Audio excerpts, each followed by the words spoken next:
الله أكبر.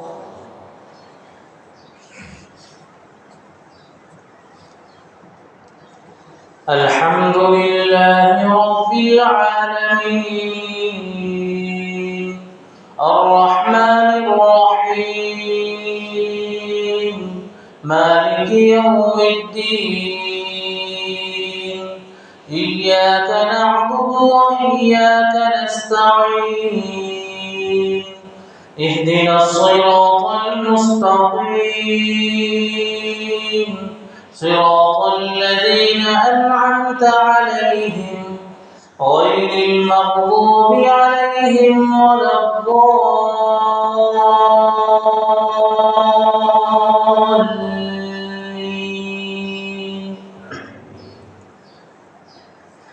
يسبح لله ما في السماوات وما في الأرض الملك القدوس العزيز الحكيم هو الذي بعث في الأميين رسولا منهم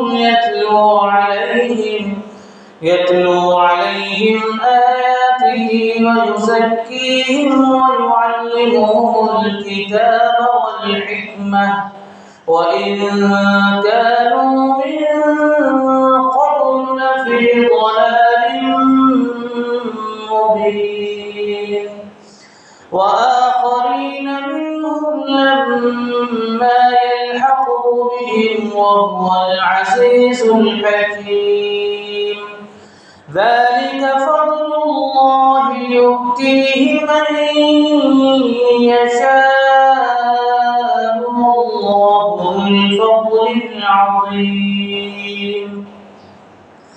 مثل الذين حملوا التوراة ثم لم يحملوها كمثل الحمار يحمل أسفارا بئس مثل القوم الذين كذبوا بآيات الله والله لا يهدي القوم الظالمين. قل يا أيها الذين هادوا إن زعمتم أنكم أولياء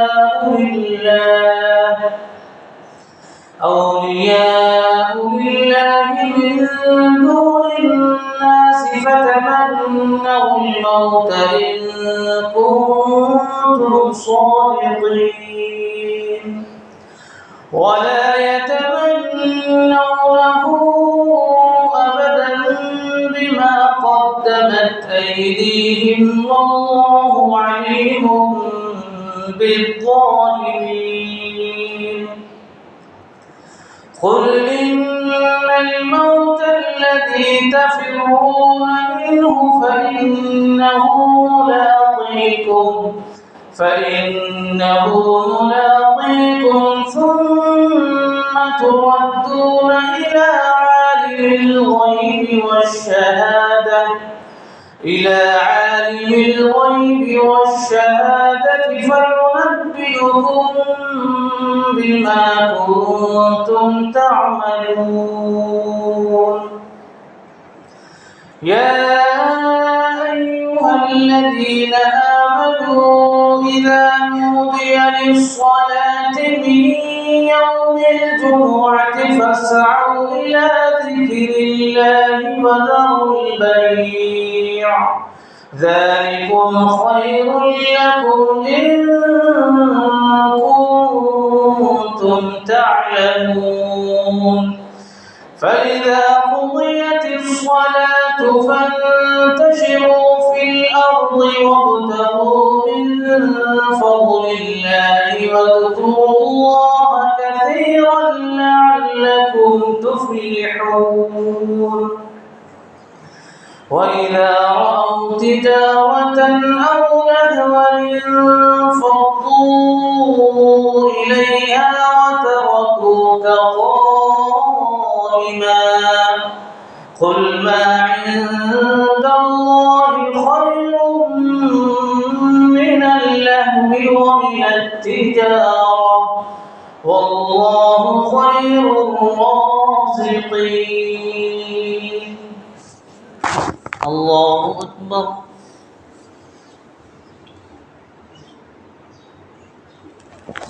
سمع الله لمن حمده. الله أكبر. الله أكبر. الله أكبر. الله أكبر.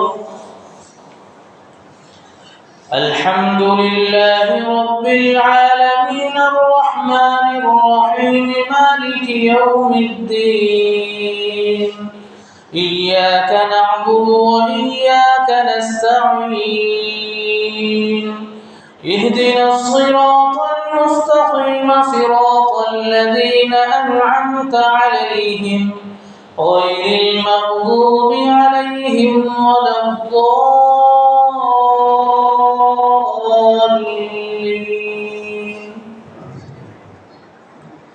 عبس وتولى أن جاءه الأعمى وما يدريك لعله يزكى أو يذكر فتنفعه الذكرى. أما من استغنى فأنت له تصدى وما عليك ألا يزكى وأما من جاءك يسعى وهو يخشى فأنت عنه تلهى. كلا إنها تذكرة فمن شاء ذكره في صحف مكرمة مرفوعة مطهرة بأيدي سفرة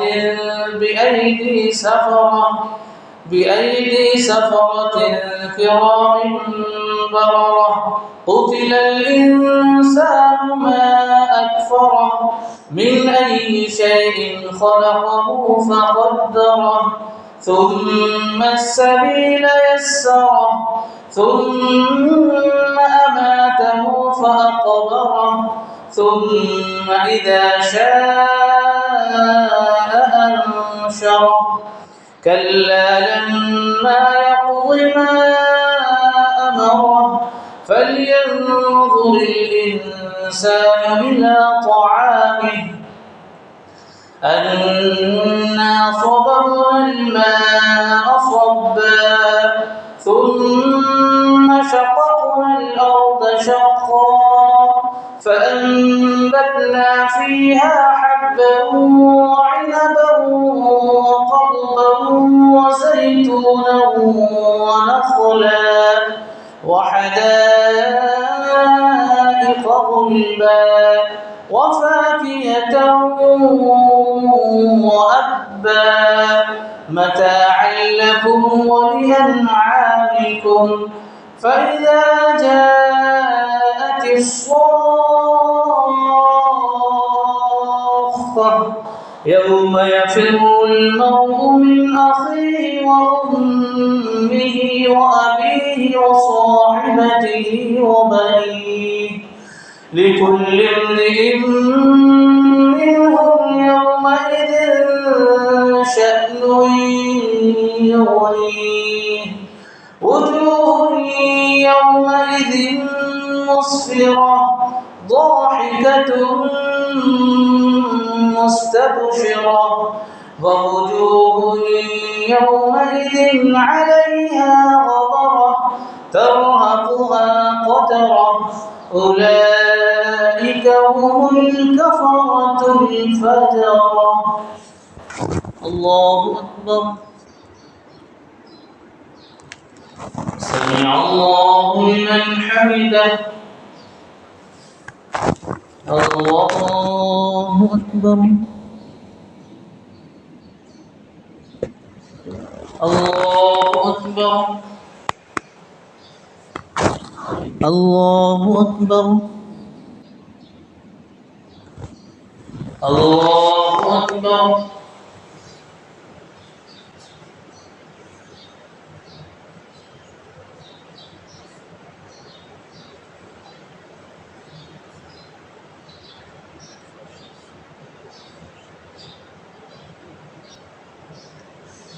السلام علیکم ورحمۃ اللہ. السلام علیکم ورحمۃ اللہ.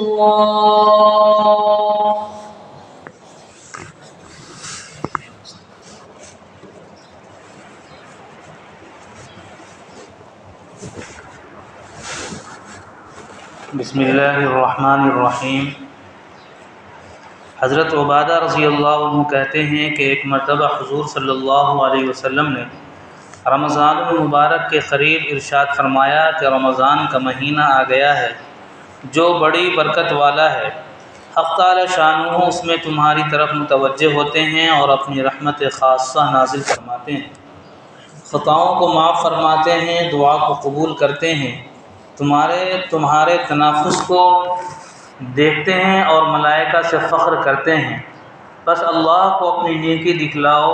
بدنصیب ہے وہ شخص جو اس مہینے میں بھی اللہ کی رحمت سے محروم رہ جائے. فائدہ: تنافس اس کو کہتے ہیں کہ دوسرے کی حرص میں کام کیا جاوے اور مقابلے پر دوسرے سے بڑھ چڑھ کر کام کیا جاوے. تفاخر اور تقابل والے آویں اور یہاں اپنے اپنے جوہر دکھلاویں. فخر کی بات نہیں، تحدیث بالنعمہ کے طور پر لکھتا ہوں. اپنی نااہلیت سے خود اگرچہ کچھ نہیں کر سکتا مگر اپنے گھرانے کی عورتوں کو دیکھ کر خوش ہوتا ہوں کہ اکثروں کو اس کا اہتمام رہتا ہے کہ دوسری سے تلاوت میں بڑھ جائے. خانگی کاروبار کے ساتھ 15-20 پارے روزانہ بے تکلف پورے کر لیتی ہیں. حق تعالی شانہ اپنی رحمت سے قبول فرمائیں اور زیادتی کی توفیق عطا فرمائیں.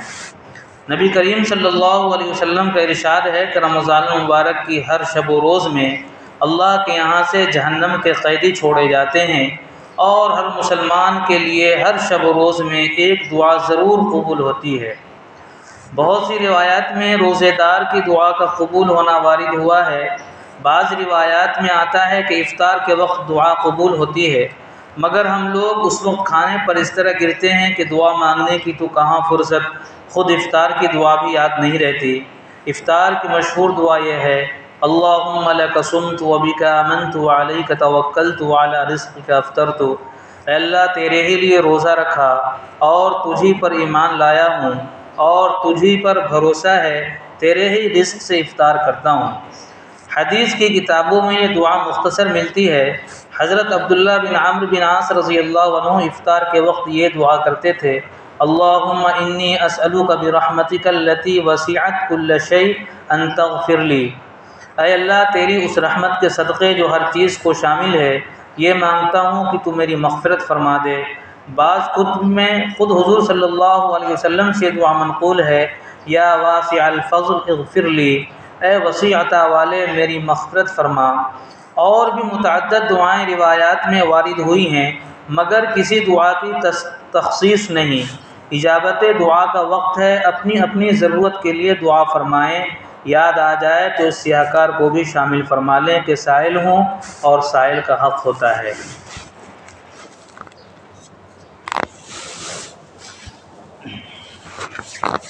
اللهم صل على محمد النبي الأمي وعلى آله وسلم تسليما.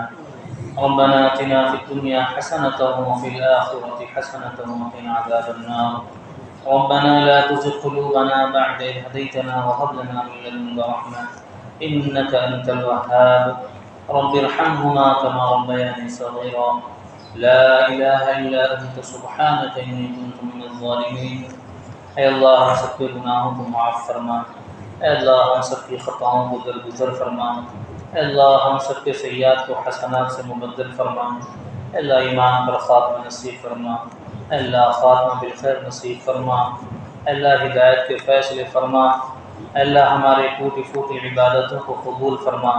اے اللہ ہمارے روزوں کو، ہمارے قرآن کی تلاوتوں کو، اے اللہ جو بھی عبادات ہیں ہم کمزور ہیں، اے اللہ جو اس کا حق ہے وہ ہم حق ادا نہیں کر سکتے، لیکن اے اللہ تیری رحمت وسیع ہے، تو بہت بڑا غفار ہے. اللہ ہماری کمی کوتاہیوں کو دور فرما اور اس کو معاف فرما۔ اے اللہ تو بڑا کریم ہے، رحیم ہے، اے اللہ تو رحم کا، کرم کا، عافیت کا معاملہ فرما۔ اے اللہ ہمیں مزید عبادت کی توفیق عطا فرما۔ اے اللہ اپنا قرب نصیب فرما۔ اے اللہ پیارے حبیب صلی اللہ علیہ وسلم کے راستے پر چلنے کی توفیق عطا فرما۔ اے اللہ آپ صلی اللہ علیہ وسلم کی ایک ایک سنت کو زندگی میں لانے کی توفیق عطا فرما۔ اے اللہ آپ صلی اللہ علیہ وسلم کے ایک ایک طریقے پر زندگی گزارنے کی توفیق عطا فرما۔ اے اللہ آپ صلی اللہ علیہ وسلم کے طریقے سے محبت عطا فرما۔ اے اللہ آپ کی طریقے سے محبت عطا فرما۔ اے اللہ یا اللہ جو ہمیں پریشان حال ہیں ان کی پریشانی کو دور فرما۔ اے اللہ جو قرض دار ہیں ان کے قرض کی ادائیگی کی شکل و صورت نصیب فرما۔ اے اللہ جو ہم میں بیمار ہیں انہیں شفا کاملہ عاجلہ مستمر عطا فرما۔ اے اللہ جو ہم میں سے جا چکے ہیں ان کی مغفرت فرما۔ اے اللہ ان کے درجات کو بلند فرما۔ اے اللہ جہاں کہیں بھی مسلمان پریشان حال ہیں ان کی پریشانیوں کو دور فرما۔ اے اللہ ان کی پریشانیوں کو دور فرما۔ اللہ غیب سے ان کی مدد و نصرت فرما۔ اللہ ہم سب کی دعاؤں کو اپنے حبیب صلی اللہ علیہ وسلم کے صدقے میں قبول فرما۔ ان اللہ و ملائکتہ یصلون علی النبی یا ایھا الذین آمنوا صلوا علیہ وسلموا تسلیما۔ اللهم صل علی محمد النبی وعلی آلہ وسلم وصلی اللہ تعالی علی خیر خلقہ محمد وعلی آلہ وصحبہ اجمعین برحمتک یا ارحم الراحمین۔